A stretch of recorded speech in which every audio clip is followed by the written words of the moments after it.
अथ पञ्चमोऽध्यायः। अथ पञ्चमोऽध्यायः। अर्जुन उवाच। अर्जुन उवाच। सन्न्यासं कर्मणां कृष्ण। सन्न्यासं कर्मणां कृष्ण। पुनर्योगं च शंससि। पुनर्योगं च शंससि। यच्छ्रेय एतयोरेकम्। यच्छ्रेय एतयोरेकम्। तन्मे ब्रूहि सुनिश्चितम्। तन्मे ब्रूहि सुनिश्चितम्। श्रीभगवानुवाच। श्रीभगवानुवाच। सन्न्यासः कर्मयोगश्च। सन्न्यासः कर्मयोगश्च। निःश्रेयसकरावुभौ। निःश्रेयसकरावुभौ। तयोस्तु कर्मसन्न्यासात्। तयोस्तु कर्मसन्न्यासात् कर्मयोगो विशिष्यते। कर्मयोगो विशिष्यते। ज्ञेयः स नित्यसन्न्यासी। ज्ञेयः स नित्यसन्न्यासी। यो न द्वेष्टि न काङ्क्षति। यो न द्वेष्टि न काङ्क्षति। निर्द्वन्द्वो हि महाबाहो। निर्द्वन्द्वो हि महाबाहो। सुखं बन्धात् प्रमुच्यते। सुखं बन्धात् प्रमुच्यते। सांख्ययोगौ पृथक् बालाः। सांख्ययोगौ पृथक् बालाः। प्रवदन्ति न पण्डिताः। प्रवदन्ति न पण्डिताः। एकमप्यास्थितः सम्यक्। एकमप्यास्थितः सम्यक्। उभयोर्विन्दते फलम्। उभयोर्विन्दते फलम्। यत्साङ्ख्यैः प्राप्यते स्थानम्। यत्साङ्ख्यैः प्राप्यते स्थानम्। तद्योगैरपि गम्यते। तद्योगैरपि गम्यते। एकं साङ्ख्यं च योगं च। एकं साङ्ख्यं च योगं च। यः पश्यति स पश्यति। यः पश्यति स पश्यति। सन्न्यासस्तु महाबाहो। सन्न्यासस्तु महाबाहो। दुःखमाप्तुमयोगतः। दुःखमाप्तुमयोगतः। योगयुक्तो मुनिर्ब्रह्म। योगयुक्तो मुनिर्ब्रह्म। न चिरेणाधिगच्छति। न चिरेणाधिगच्छति। योगयुक्तो विशुद्धात्मा। योगयुक्तो विशुद्धात्मा।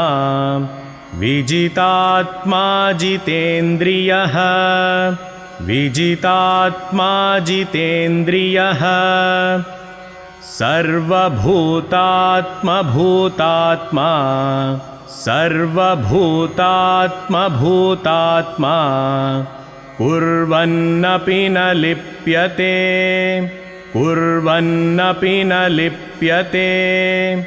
नैव किञ्चित् करोमीति। नैव किञ्चित् करोमीति। युक्तो मन्येत तत्त्ववित्।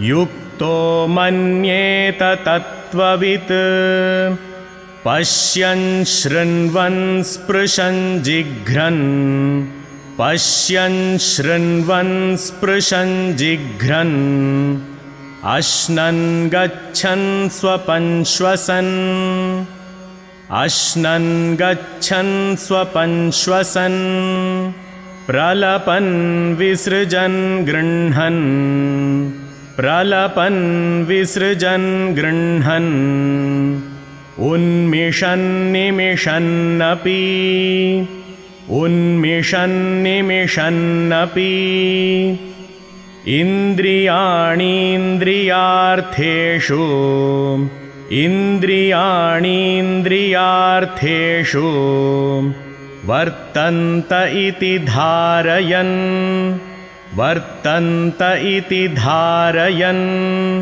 ब्रह्मण्याधाय कर्माणि ब्रह्मण्याधाय कर्माणि सङ्गं त्यक्त्वा करोति यः सङ्गं त्यक्त्वा करोति यः लिप्यते न स पापेन लिप्यते न स पापेन पद्मपत्रमिवाम्भसा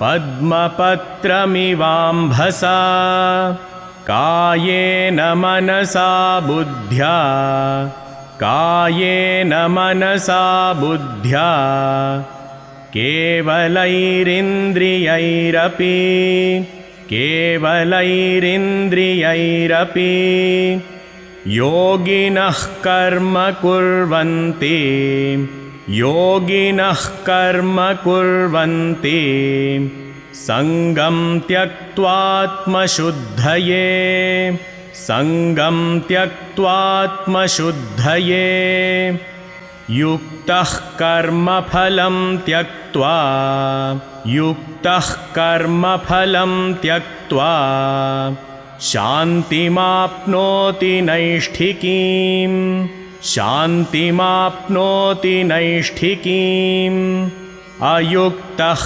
कामकारेण अयुक्तः कामकारेण फले सक्तो निबध्यते फले सक्तो निबध्यते सर्वकर्माणि मनसा सर्वकर्माणि मनसा सन्न्यस्यास्ते सुखं वशी सन्न्यस्यास्ते सुखं वशी नवद्वारे पुरे देहि नवद्वारे पुरे देहि नैव कुर्वन्न कारयन् नैव कुर्वन्न कारयन् न कर्तृत्वं न कर्माणि न कर्तृत्वं न कर्माणि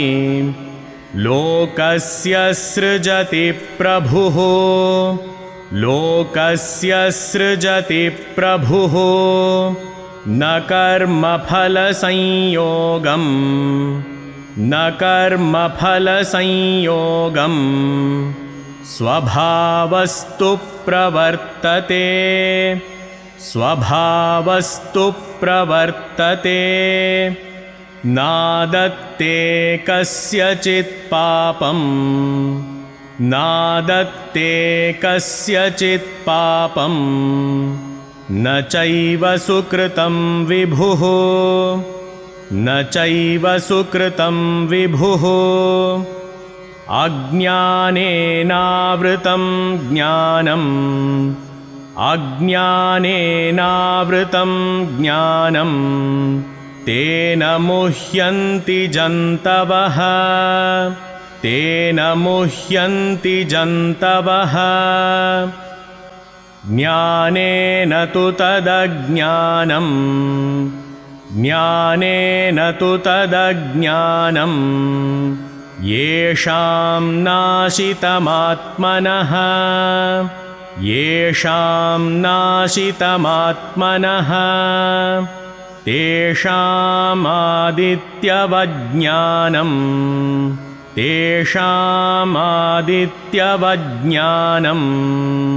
प्रकाशयति तत्परं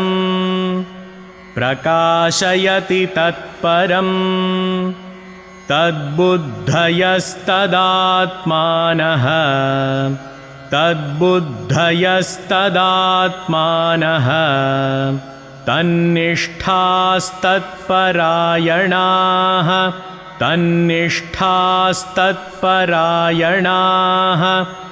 गच्छन्त्यपुनरावृत्तिं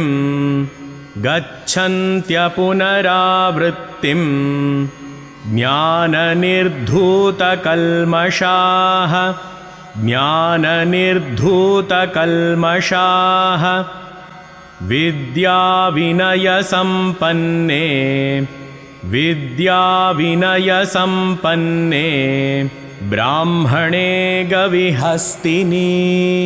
ब्राह्मणे गविहस्तिनि शुनि चैव श्वपाके च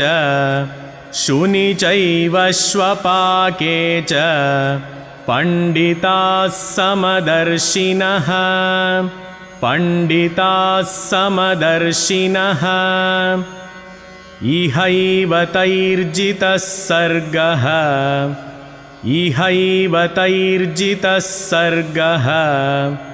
येषां साम्ये स्थितं मनः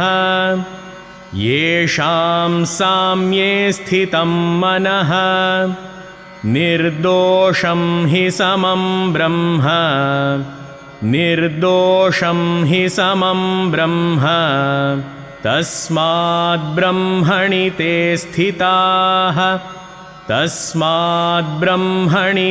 स्थिताः न प्रहृष्येत्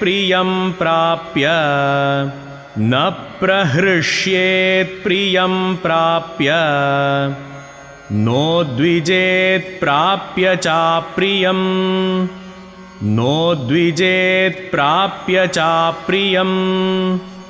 स्थिरबुद्धिरसम्मूढः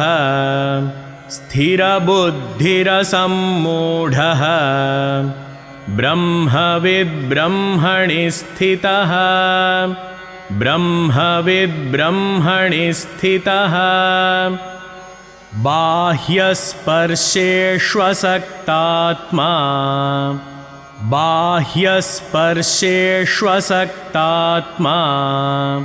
विन्दत्यात्मनि यत्सुखं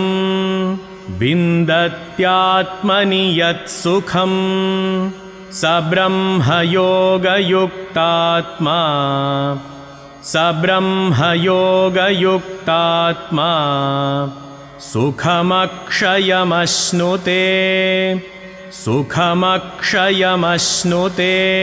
अथ